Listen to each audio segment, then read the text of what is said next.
Dougie, perhaps you could just tell us a little bit about yourself. Right, you mean going back to beginnings of things? Well, a bit of my past, I think, probably is what you're thinking about.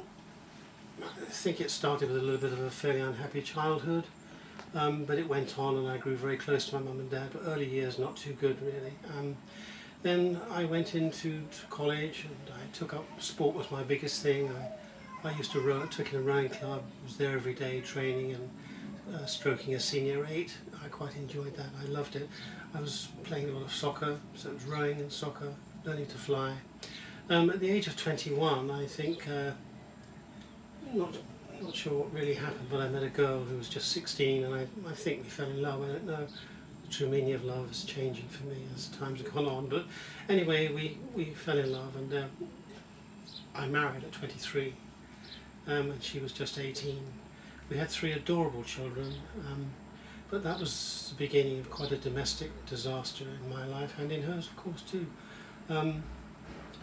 My children, I think they reached the age, was 2 girls and a boy, they were just adorable, but I think their ages were 6, 8 and 10, or maybe 5, 7 and 9. But my wife left, she left me for somebody else and I had the pleasure really of bringing up 3 children alone, as well as running my work and trying to keep things right with cooking and housework and keeping the kids shipshape for school and extra lessons, but that's another story in itself. Wonderful years, that's really what happened, so that's quite an abridged version if you like. Went on from there after a few years of having them on my own, and I didn't have anybody living at home with me, no Aunt Sally's for them to wander about, so that was fine, lived a normal social life, but they were my priority. Along came Franny and we had a 24-year marriage, wonderful marriage together until, as you know, something terrible happened in 2006.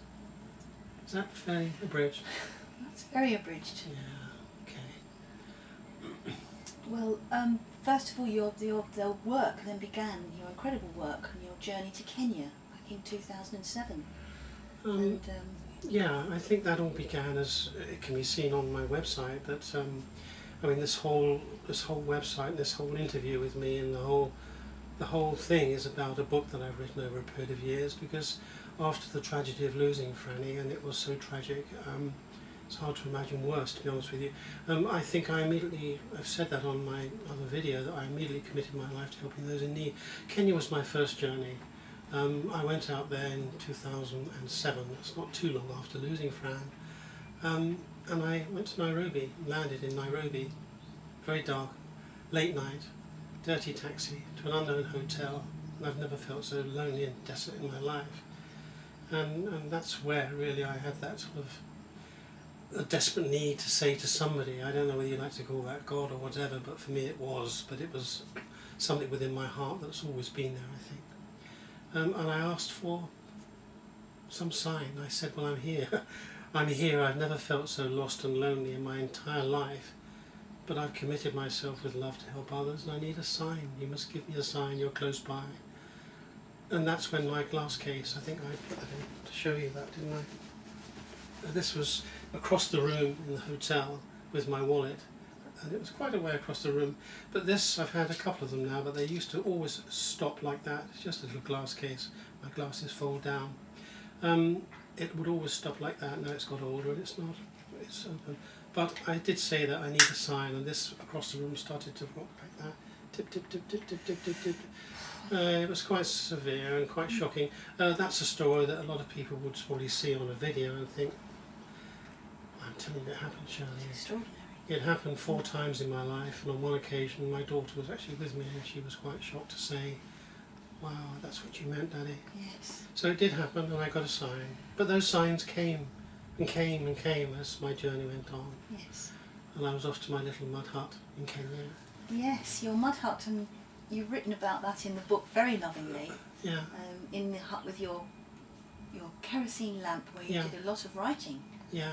And what was it like living in that tiny little hut for all those I think it could have been described as an exercise that everybody should get the opportunity to have sometime, except that when you go out into the world as lost as I was, I mean, it was just at the end of any given day of trying to do my best for the school that I was organising to have a new school built, but helping the children, going to the school, doing my designing of these lovely composting toilets that I did. That was quite an exercise, because pit toilets throughout the Middle East are thousands of years old. It's pollution, big time. So there was lots to do at the end of each day. I was very busy from the first light. I would be up and away. At night time, what else? I had nobody. I had no TV and no radio. I didn't want that. So the only thing I could find myself doing with my little lamp, my kerosene lamp, was to write. I kept writing everything. I was pouring my heart out. I think in my book I recommend that to people. Get a piece of blank paper and a pen and start writing. You'd be amazed what comes out. You can always screw it up and put it in the delete bin, but it's amazing what comes out. That's what happened. I've just got just one or two other things I wanted to ask you. From your experiences in India later on, where you were involved in instruction in women's health, in lecturing, on a lecturing programme, what message would you give to all women? Right, well, as my story goes, I spent over a year studying breast cancer with a very senior consultant UK surgeon. He's still here in the UK. But that journey really at colleges and universities was lecturing on breast cancer, on awareness and education. Your question, what advice would I give? It's a little bit risky when you say something in brief about things like breast cancer. My lectures used to take anything between an hour and a half and 2 hours. You're asking me what I would say. Without wishing to get girls and women running off to their GP saying I found a little bump here and there, that could be an over-demand on the National Health Service, if nothing else. But I think the secret probably is awareness. I would advocate that at the right age. I mean, I'm actually completing a book now that I hope to get out in October, based on all of my studies and all of my lectures on breast cancer and awareness. I'm trying to get that out for October. I'm being guided to do that. That seems to be the month of breast cancer awareness. So it's a book about it. It's very fragmented. There's lots of wonderful medical journalists that write about it, and you can trawl the websites. Women can do that all day, but it's fragmented. I think it's good to have a book where all the information is there that women can go to. I think my main statement would be that they need to start looking for anything different in their breast. Something different, not to overreact, because that's the incorrect way. So the idea is to read something, a website or a book, and have that information available.